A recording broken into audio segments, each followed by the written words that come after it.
হ্যাঁ, তাহলে আপনারা ভালোভাবে বলেন। আর তুই যে অন্যায়ভাবে পয়সা কামাই করে বাইরে করলু, ঠিক আছে? জনগণকে উপদেশ দেয় ভালো না, নিজে সেটা মানে না।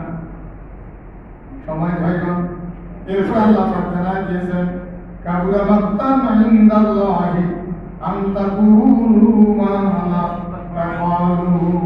তোমরা যা করো না, তোমাদের তাহা বলা আল্লাহর কাছে, আল্লাহর দৃষ্টিতে এটা অতিশয় অসন্তোষজনক।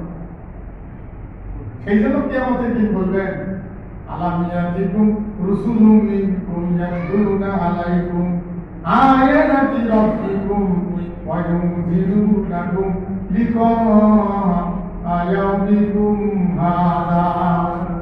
ও জাহান্নামীরা, এরা প্রশ্ন আখিরাতের ময়দানে হবে, কিন্তু জাহান্নামের দরজার কাছে যখন যাবে, শেষবারের মতো দরজা খুলে দিয়ে জাহান্নামের রক্ষীরা জিজ্ঞেস করবে, ও জাহান্নামীরা, তোমাদের কাছে কি কোনো নবী রাসূল যায় না? এগিয়ে কি তেলাওয়াত করে শোনেন?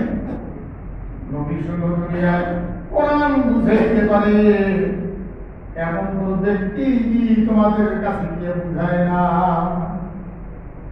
কোরআন মানুষকে বুঝাইতে গিয়ে আপনাকে পোশাক চেঞ্জ করতে হবে না।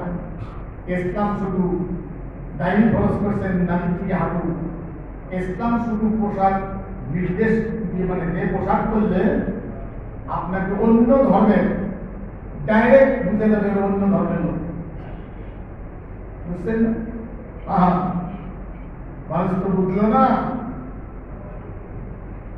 এই ভারতবর্ষে আপনার বাপ দাদা তৈরি খোঁজ করে দেখেন, লেখা আছে শ্রী, মুসলমানের লেখার নাম লেখা আছে শ্রী। আমার দাদার দলিল খোঁজ করে দেখি আপনার কাছে ছিল, দেখতাম লেখা আছে শ্রী, যখন বুদ্ধি লেখা আছে শ্রী। তা আমরা জিজ্ঞেস করতাম, বলে যে কেন করেছি। ভারতবর্ষে একজন আলেম চিন্তা করলো, অনেকে আবার মোহাম্মদ নাম লেখা দেখলে নাক শিখতে ভালো কথা, কিন্তু জিনিসটা জানিস না।